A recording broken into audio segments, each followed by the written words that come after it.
Deus Todo-Poderoso, tenha compaixão de nós, perdoe os nossos pecados e nos conduza à vida eterna. Amém. Oremos. Ó Deus, que por vossa palavra realizais de modo admirável a reconciliação do gênero humano, concedei ao povo cristão correr ao encontro das festas que se aproximam, cheio de fervor e exultando de fé. Por nosso Senhor Jesus Cristo, vosso Filho, que é Deus e convosco e reina, na unidade do Espírito Santo, por todos os séculos dos séculos. Amém.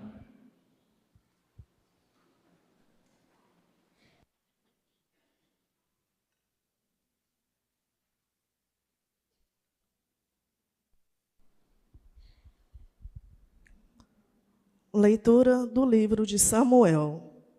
Naqueles dias, o Senhor disse a Samuel: enche o chifre de óleo e vem, para que eu te envie à casa de Jessé de Belém, pois escolhi um rei para mim entre os seus filhos.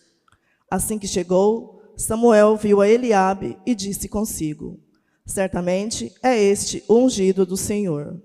Mas o Senhor disse-lhe: não olhes para sua aparência, nem para sua grande estatura, porque eu o rejeitei. Não julgo segundo os critérios do homem. O homem vê as aparências, mas o Senhor olha o coração. Jessé fez vir seus 7 filhos à presença de Samuel.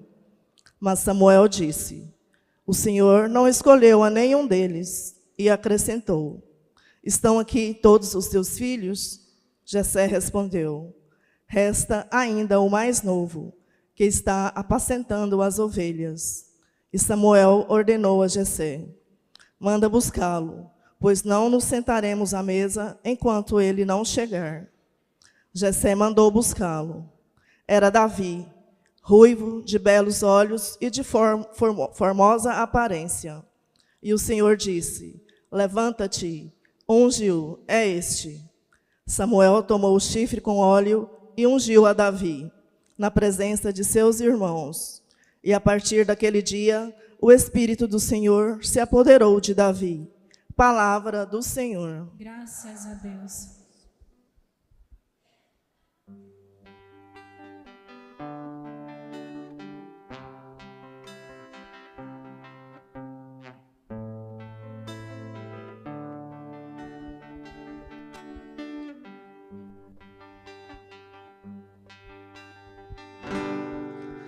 O Senhor é o pastor que me conduz, não me falta coisa alguma. O Senhor é o pastor que me conduz, não me falta coisa alguma. O Senhor é o pastor que me conduz,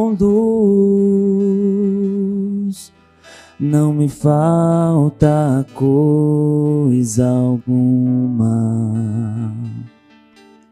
Pelos prados e campinas verdejantes, Ele me leva a descansar. Para as águas repousantes me encaminha e restaura as minhas forças. O Senhor é o pastor que me conduz, não me falta coisa alguma. Ele me guia no caminho mais seguro, pela honra do seu nome. Mesmo que eu passe pelo vale tenebroso, nenhum mal eu temerei. Estás comigo com bastão e com cajado, eles me dão a segurança. O Senhor é o pastor que me conduz, não me falta coisa alguma. Preparais à minha frente uma mesa, bem à vista do inimigo. E com óleo vós ungis minha cabeça, e o meu cálice transborda. O Senhor é o pastor que me conduz, não me falta coisa alguma. Felicidade, todo bem hão de seguir-me por toda a minha vida. E na casa do Senhor habitarei pelos tempos infinitos. O Senhor é o pastor que me conduz, não me falta coisa alguma. O Senhor é o pastor que me conduz, não me falta coisa alguma.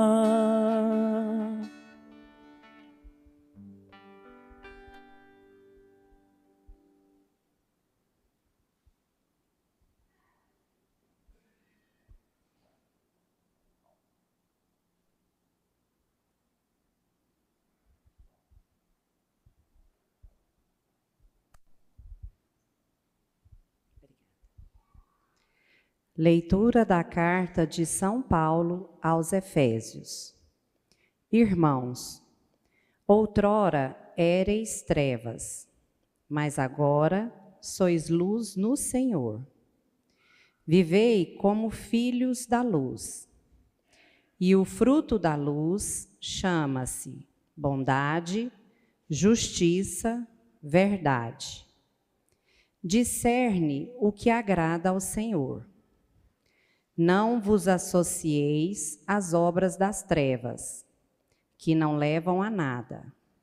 Antes, desmascarai-as. O que essa gente faz em segredo, tem vergonha até de dizê-lo.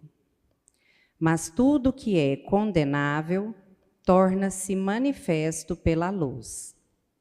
E tudo o que é manifesto é luz. É por isso que se diz: desperta, tu que dormes. Levanta-te dentre os mortos, e sobre ti Cristo resplanderá. Palavra do Senhor. Graças a Deus.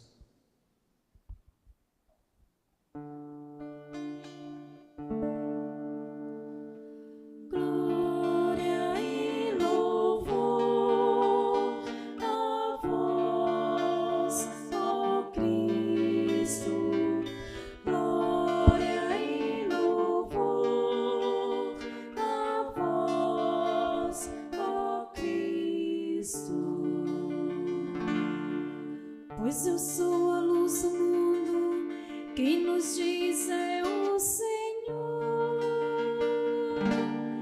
e vai ter a luz da vida, quem se faz meu seguidor.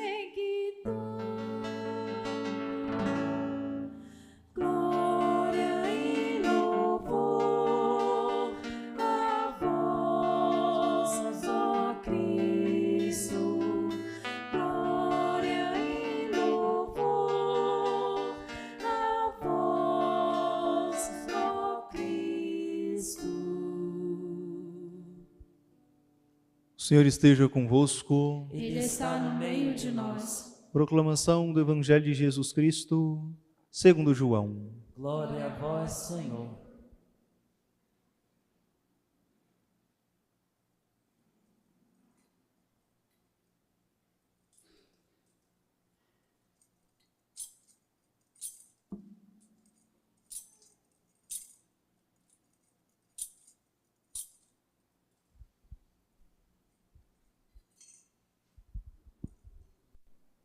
Naquele tempo, ao passar, Jesus viu um homem cego de nascença, e cuspiu no chão, fez lama com a saliva e colocou-a sobre os olhos do cego. E disse-lhe: vai lavar-te na piscina de Siloé, que quer dizer enviado. O cego foi, lavou-se e voltou enxergando. Os vizinhos e os que costumavam ver o cego, pois ele era mendigo, diziam: não é aquele que ficava pedindo esmola? Uns diziam: sim, é ele. Outros afirmavam: não é ele, mas alguém parecido com ele. Ele, porém, dizia: sou eu mesmo. Levaram então aos fariseus o homem que tinha sido cego. Ora, era sábado, o dia em que Jesus tinha feito lama e aberto os olhos do cego. Novamente, então, lhe perguntaram os fariseus como tinha recuperado a vista. Respondeu-lhes: colocou lama sobre meus olhos, fui lavar-me e agora vejo. Disseram então alguns dos fariseus: esse homem não vem de Deus, pois não guarda o sábado. Mas outros diziam: como pode um pecador fazer tais sinais? E havia divergência entre eles. Perguntaram outra vez ao cego: e tu que diz daquele que te abriu os olhos? Respondeu: é um profeta. Os fariseus disseram-lhe: tu nasceste todo em pecado e estás os ensinando? E expulsaram-no da comunidade. Jesus soube que o tinham expulsado. Encontrando-o, perguntou-lhe: acreditas no Filho do Homem? Respondeu ele: quem é, Senhor, para que eu creia nele? Jesus disse: tu estás vendo, é aquele que está falando contigo. Exclamou ele: eu creio, Senhor. E prostrou-se diante de Jesus. Palavra da salvação. Glória a vós, Senhor.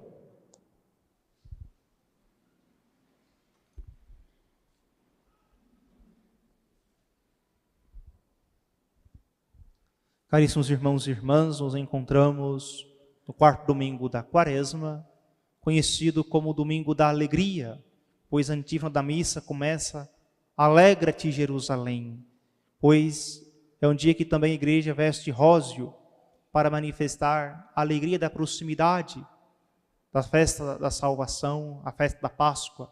Por isso quebra o rigor do roxo e coloca o rosa para nos recordar que está próxima a Páscoa do Senhor. Por isso, recordemos que o período quaresmal constitui para nós como que um longo retiro espiritual.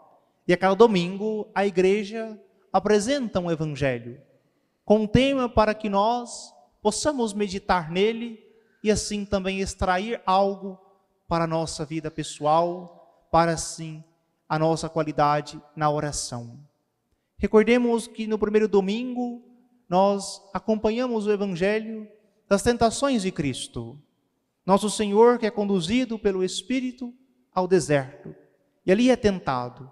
E o Senhor vence as tentações, mostrando que também nós, se perseverarmos na oração e unidos ao Senhor, podemos também nós vencer as tentações. No segundo domingo, o Senhor nos apresenta a sua transfiguração. Ele sobe ao Monte Tabor e se transfigura, mostrando a sua divindade aos seus discípulos, para acalentar-lhes o coração, preparando-os para os dias cruciais de sua paixão e morte, para que eles não tenham o coração turbado pela dúvida, mas a certeza que Deus irá ressuscitar o seu Filho Jesus. No terceiro domingo nós escutávamos sobre o Evangelho da Samaritana, que Jesus se apresenta como água viva, que veio saciar todo ser humano. E hoje, no quarto domingo, Jesus se apresenta como luz do mundo. Por isso o Evangelho do cego de nascença. Por isso que nós somos convidados a meditar sobre diversos aspectos do texto que acabamos de ouvir. Primeiramente, o texto diz: Jesus, ao passar, viu um cego de nascença. Jesus que passa e se aproxima desse cego. É sempre a iniciativa de Deus de vir ao encontro do ser humano. É Deus que vem sempre em nossa vida, em nossa história, para nos resgatar. Essa é a história da salvação, em que Jesus se encarna precisamente para nos libertar da escravidão do pecado, da escravidão da morte. Por isso Jesus se aproxima desse cego de nascença. Muito mais do que de um homem, é um símbolo da humanidade, que todos nós nascemos imersos no pecado, que nós chamamos pecado original. Todos nascemos privados da graça de Deus. Por isso é Jesus que se aproxima o quê? Da humanidade, para iluminar a todo ser humano. O que acontece com esse encontro? Jesus pega um punhado de terra, cospe e forma uma lama e passa nos olhos do cego. É uma imagem que nos recorda o Gênesis, pois o livro do Gênesis diz que Deus, com um pouco de barro, formou o homem à sua imagem e semelhança. Depois soprou-lhe nas narinas e tornou-se um ser vivente, manifestando que todos nós participamos do ser de Deus. Nós somos fruto de um sopro divino. A nossa vida é um presente, é um dom de Deus. Por isso nós somos constituídos de quê? De matéria e alma. Ou seja, um corpo e uma alma. Isso forma o ser humano. Aqui, Jesus usa a terra, símbolo da humanidade, e a sua saliva, que é o sopro divino, para recriar o ser humano. Por isso, o Senhor, ao colocar essa lama nos olhos do cego, diz: vá até a piscina de Siloé, que quer dizer enviado, para lavar-se nessas águas. E ele volta enxergando. Percebemos claramente aqui a alusão ao batismo. Ou seja, no batismo é isso que acontece conosco. Nós que nascemos no pecado. Nós que somos levados até a fonte batismal para sermos lavados do nosso pecado. E nós saímos como filhos e filhas de Deus. Deixamos de ser meras criaturas e passamos a ser filhos e filhas de Deus. E podemos rezar com toda a confiança, chamando a Deus de Pai. Nós temos a certeza que Deus é um bom Pai que cuida de cada um de nós. Por isso que nós possamos, nesse tempo quaresmal, fazer a experiência de também nós passarmos da morte para a vida, de deixarmos a escuridão do pecado para a claridade da fé, de enxergar a vida e os acontecimentos a partir da fé, a partir de Deus. E começa sempre após o batismo um processo contínuo de conversão. Ou seja, à medida que nós vamos nos aproximando do Senhor, toda a nossa vida vai sendo transformada pela sua graça. É isso que nós também acompanhamos no Santo Evangelho. Os vizinhos perguntam: quem é este? Será que é o mesmo? Tem dúvidas se é ele ou se não é. Porque de fato, com o batismo nós somos configurados a Jesus Cristo. Nós somos chamados a nos identificar com o Senhor, para que nós possamos dizer: já não sou eu que vivo, mas é Cristo que vive em mim. Ou seja, esse é o projeto de cada um de nós batizados. Identificar a nossa vida com a vida de Jesus. Por isso que nós podemos também perceber ao longo da nossa vida, quando nós estamos imersos no pecado, quando nós temos amizades que nos conduzem às realidades mundanas, de repente nós deixamos tudo isso e começamos a ser perseverantes na fé, a ir mais à igreja. Todo domingo nós vamos à Santa Missa, rezamos todos os dias, educamos nossos filhos na fé. Nós compreendemos que a fidelidade matrimonial é uma virtude, que deve ser levada a peito, não ter olhar para outras mulheres, para outros homens. Não temos uma linguagem obscena, uma linguagem vulgar. Quando vamos deixando de lado tudo aquilo que era pecado e vamos tendo uma nova identidade de um cristão autêntico, também as pessoas que nos conheceram na vida precedente diz: o que está acontecendo com fulano? Não é mais a mesma pessoa. Está diferente. Reza mais, é mais paciente, é mais bondoso, caridoso, está sempre com a família, nunca o vejo em lugares duvidosos. Ou seja, uma atitude nova.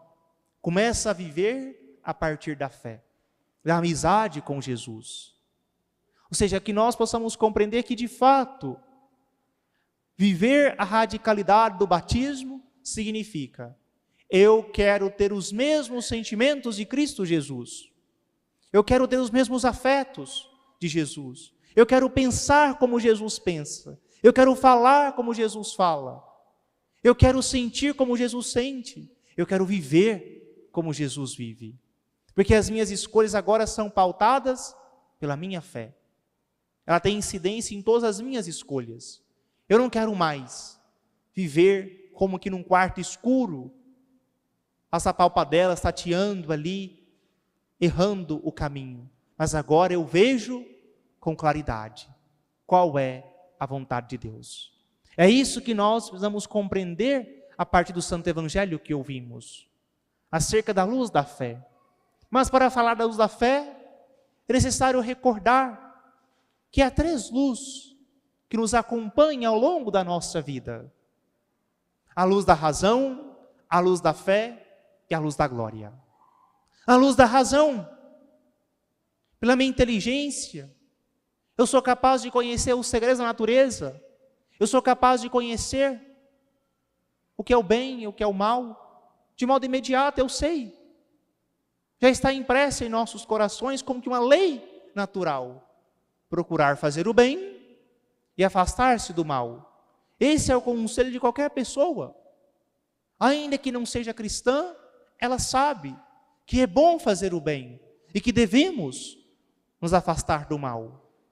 Mas Deus não deixou-nos à mercê apenas da luz da razão, porque nem todos seriam capazes de seguir corretamente essa orientação. Por isso Deus se revela para nós e diz que é um caminho seguro de salvação, que nós chamamos lei de Deus, que nos deixou a igreja, que nos deixou os sacramentos para nos acompanhar ao longo da vida.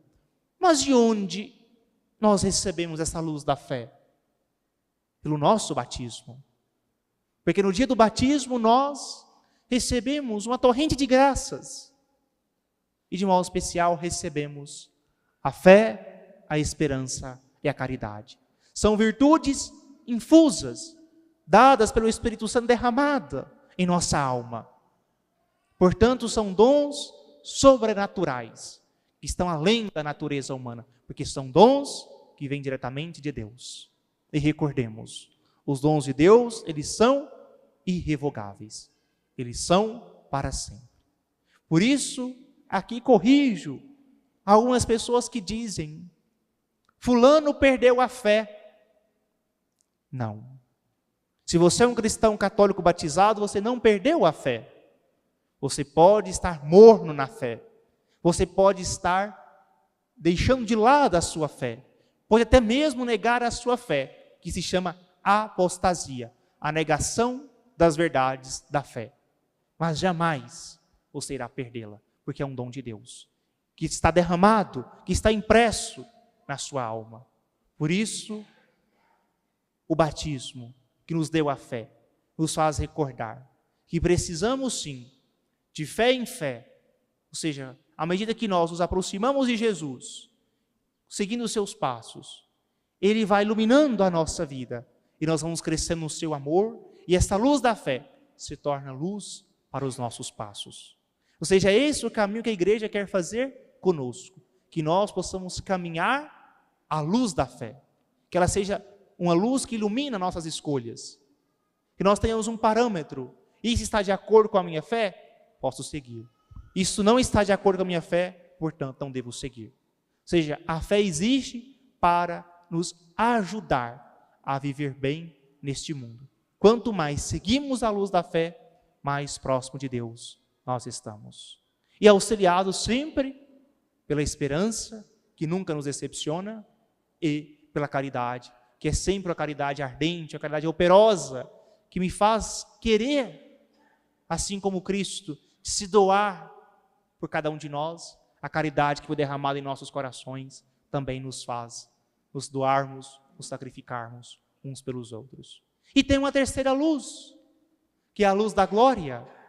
É aquela luz que nós aguardamos na eternidade. Ou seja, onde nós esperamos um dia contemplar o Senhor face a face. Vai dizer o Apocalipse, contemplar o Senhor tal como Ele é, no seu esplendor, onde não haverá choro, não haverá tristeza, não haverá dor, onde o Senhor será tudo em todos. É para lá que nós estamos ansiosos, é para isso que nós tanto lutamos, para um dia encontrar o Senhor na sua glória. Então, de modo sucinto, nós entendemos que a nossa razão é elevada pela fé, pela luz da fé. Ou seja, a nossa razão, a nossa inteligência é elevada pela fé, para que nós possamos, ao longo da nossa vida, caminhar em direção à glória do céu. Ou seja, que nós possamos perceber isso ao longo da nossa vida, de modo muito circunstancial, possamos perceber.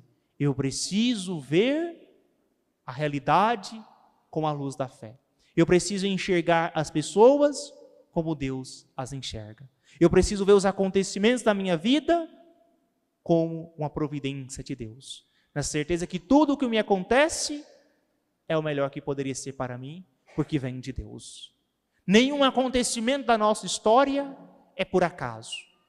Nada que nos acontece é fruto do acaso, mas é fruto da providência de Deus.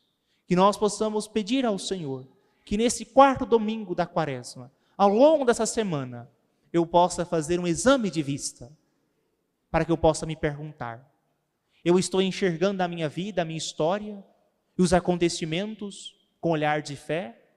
Ou eu estou reclamando, murmurando, julgando? Ou seja, será que o meu olhar está purificado, está claro, límpido, para ver as coisas segundo Deus? Ou ainda eu tenho um olhar marcado por tantas coisas negativas, pessimistas? Sou revoltado com Deus, porque me tirou meu pai na infância, porque Deus tirou a minha esposa, porque Deus não foi capaz de me ajudar quando a minha empresa quebrou. Ou seja, quantas vezes eu tenho ali dificuldade de reconhecer a ação de Deus, até mesmo nas situações mais difíceis da minha história. Por isso, a luz da fé me ajuda a compreender. Tudo o que me acontece tem um porquê. E Deus está conduzindo. Porque se eu não tiver essa luz da fé, eu vou me desesperar, eu vou me revoltar e não vou ser capaz de ter um coração confiante como o Senhor quer que eu tenha. E mais ainda, nós vamos recordar aquilo que diz São Paulo na segunda leitura que ouvimos na Santa Missa hoje. Sobre os frutos da luz, se chama bondade, justiça, verdade, para que nós possamos de fato manifestar isso em nossa vida.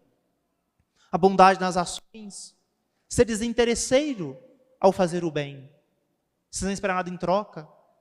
Que nós possamos ser justos nas palavras, nos pensamentos. Quantas vezes nós temos juízos temerários sobre as pessoas? Quantas vezes nós julgamos sem conhecer? Que nós possamos ser verdadeiros, primeiramente conosco, reconhecendo que ainda há um longo caminho para que nós sejamos de fato convertidos. E verdadeiros também com as pessoas, lhes apresentando o caminho certo. Pois o maior favor que podemos fazer a alguém é mostrar-lhe o caminho da verdade, o caminho da fé, o caminho do Evangelho. Porque muitas vezes nós nos portamos baseados no respeito humano. Eu tenho vergonha, eu tenho medo de contrariar, eu não quero falar, e eu vejo a pessoa indo de erro em erro, caindo cada vez mais em erros maiores, e eu não sou capaz de corrigir aquela pessoa, porque eu não quero me indispor com ela. Por isso, quantas vezes nós vemos irmãos nossos caindo no erro, caindo no pecado, e não falamos. Ou seja, nós não somos verdadeiros, nós não estamos agindo com misericórdia com essa pessoa. Pois o maior favor que podemos fazer a alguém é colocá-lo no caminho certo. E recordemos, toda correção no início, ela é amarga. Mas se acolhida com fé, ela produz frutos doces. Isso serve para os pais, corrigir os filhos, porque hoje em dia tem uma sensibilidade tão grande, parece que é proibido corrigir os filhos porque traumatiza. Isso serve para os amigos, porque amigo verdadeiro é aquele que de fato te coloca no caminho certo e diz: você está errado, não faça assim com seu filho, não faça assim com a sua esposa. Corrija as suas ações, mas de repente, pelo respeito humano, nós não queremos fazer tal coisa. Ou seja, se nós de fato queremos ser verdadeiros, também queremos que os nossos amigos, nossos familiares venham à Santa Missa. Uma cidade de 10 mil habitantes, nós não temos 2 mil pessoas que vêm à Santa Missa. E nós de repente ficamos com vergonha de chamar a pessoa para a Santa Missa. Porque qualquer pessoa que vem à minha casa, eu tenho vergonha de chamá-la para a Santa Missa, porque tenho medo de ofender. Ah, padre, eu não fui, que o senhor sabe, né? Chegou visita aí. Você está chamando a pessoa para matar alguém? Você está chamando a pessoa para uma emboscada? Não. Mas para algo maravilhoso, que é encontrar-se com o Senhor. Mas muitas vezes nos falta essa coragem de sermos anunciadores, de iluminar as pessoas com aquilo que há de mais importante nesse mundo, que é a luz de Deus. E por isso, recordem, todo batizado que nós vamos, de criança, o padre pede aos pais que acenda no círio pascal uma vela. E quando todos acendem, o padre diz: receba a luz de Cristo, para que possa se tornar luz no mundo. Ou seja, entrega aos pais, para que na idade adulta, estas crianças, batizadas na fé da igreja, possam de fato tornar-se luz do mundo. Ou seja, esse é o nosso papel, de ser luz, de ser um farol, que indica o caminho para Deus. E muitas vezes, parece que nós somos faróis apagados. Porque nós temos medo de prestar um serviço à verdade, de apresentar a fé às pessoas. Que sejamos mais empenhativos em iluminar as pessoas ao nosso redor. Porque o Senhor nos cobrará na eternidade. Quando nos apresentarmos diante do Senhor, estaremos de mãos cheias de boas ações, de pessoas que levamos para a fé, ou de mãos vazias, porque nós queríamos os afagos deste mundo e não queríamos nos expor com ninguém. Qual é a escolha? Para este tempo ou para a eternidade? Espero que todos tenham um desejo sincero de um dia contemplar a Deus face a face, que possa levar também tantos outros para contemplar o Senhor. Não apenas eu, mas a minha família, os meus amigos, quero que todos possam habitar o céu. Esse deve ser o desejo de cada um de nós. Por isso, precisamos ser luz do mundo. Uma luz que de fato ilumina, e não aquela luzinha apagada, mas uma luz que brilha, pois esse é o desejo de Deus. Queridos irmãos e irmãs, nós possamos pedir ao Senhor que ao longo dessa semana nós possamos fazer esse exame de vista e nos perguntar: será que de fato eu estou tendo ações iluminadas pela fé, ou ainda estou preso aos pecados, aos respeitos humanos, e ainda tenho vergonha de manifestar a minha fé. Louvado seja nosso Senhor Jesus Cristo.